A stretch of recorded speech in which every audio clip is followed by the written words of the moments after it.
Hey y'all, welcome to Prepper Friday. I'm Gray Madden from Self-Reliance Publishing, and today we're going to talk a little bit about how to learn about prepping. And people prep for a number of different things. Some people prep just for short-term scenarios that we're guaranteed to run into, like adverse weather, hurricanes, tornadoes, and stuff of that nature. Other people, myself included, like to prep for longer term scenarios, whether it be a political collapse or a economic collapse or something of that sort. And we tend to turn to other Americans to learn from. The problem with that is there are very few Americans that have real world experience living in those conditions.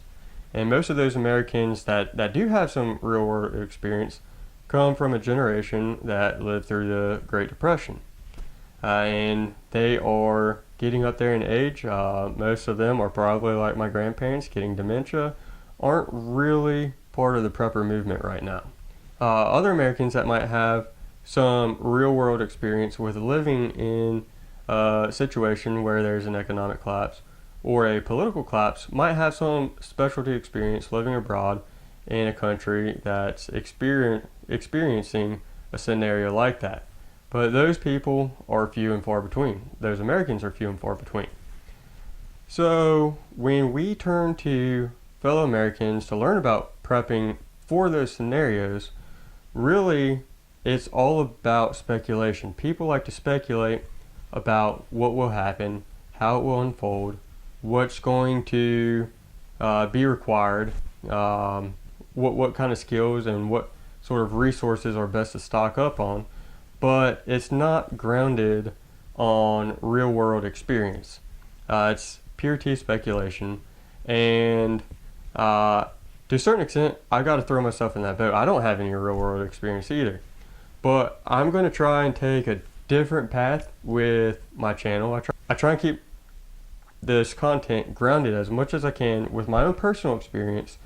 And if I don't have personal experience to draw on, I try and get as close to that as possible. What a lot of people might not consider is, while many Americans don't have experience living in those scenarios that we might be prepping for, there is a significant chunk of the population that does have a significant amount of experience with that. In my area, it's about 15%. And that population that I'm talking about is the Latino population or Hispanics. Now, I've got quite a bit of background with Hispanics. I've worked with them since I was 14 years old. And so ever since then, I'm 27, I don't even know how old I am, 27 years old. So for the last 13 years or so, I've had a lot of interaction with Hispanic people. Started working with them when I was 14, like I said, working at Chick-fil-A. Most of the people in the back were Hispanic. It drove me up a wall when they were talking, and I could not understand what they were talking about, so I did my best to learn Spanish, and I learned quite a bit on the job. And then when I went on to school, I ended up majoring in Spanish language and literature. I went to a Hispanic church for a couple of years, and my girlfriend that I've been dating for over 4 years now, and I have every intention of marrying, is Hispanic. She's from Guatemala. She was actually born here, but her family is from Guatemala, and she spent quite a bit of time as a young child in Guatemala, and goes back there frequently. So she considers herself Guatemalan. So I've got a lot of interaction with Hispanic people, and something to consider is if you look at a lot of Latin American countries out there, they are experiencing a lot of the stuff that we are prepping for. So, political collapse, or a political system or government that is not functioning or barely functioning, depressed economic situation. Look at a Latin American country, and there is a very good chance that they are going to be experiencing one or both of those things.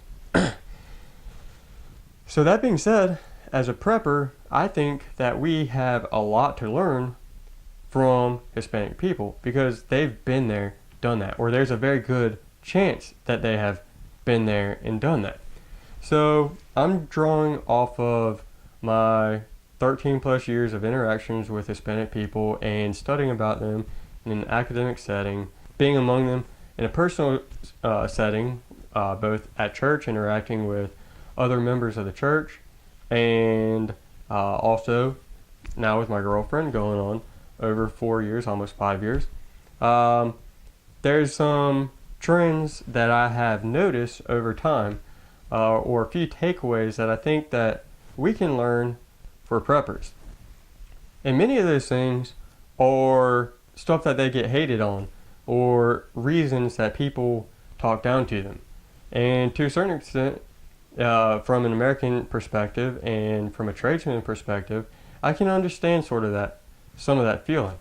But if you're a prepper, I think that it's important that you get past whatever feelings that you have towards Hispanic people and see what you can do to learn from them as a group. The first thing that I want to talk about is sort of their general disregard for laws and rules. People look at illegal immigrants and they say, oh, they came here illegally. They obviously don't have any respect for the law. And to a certain extent, there is some truth to that. They did break the law coming here, and Hispanic people in general don't tend to respect rules and laws to the same extent that, say, I do coming from a middle or upper middle class family does. I was raised to respect laws, follow the rules, respect authority, and that's what was instilled in me as a kid. They come from a completely different background, completely different social situation, and they don't tend to respect authority the same way, and they don't tend to respect laws and rules to the same extent. That doesn't mean they're bad people or have bad intentions per se, but it is a fact that there is maybe less of a respect for laws and following the letter of it. And I want to be clear, I don't want this to be a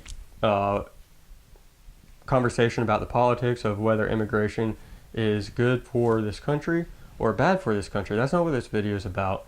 And if comments turn political in nature, I will delete them because, again, that's not the topic of this. I want to talk about what we can learn from Hispanic culture as far as prepping goes.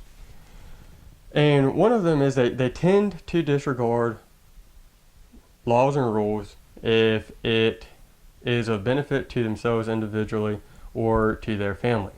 And you see this with them coming here illegally to get better jobs, to earn money, to save it and either go back to their home country or provide a better life for their family here than they can in their home country.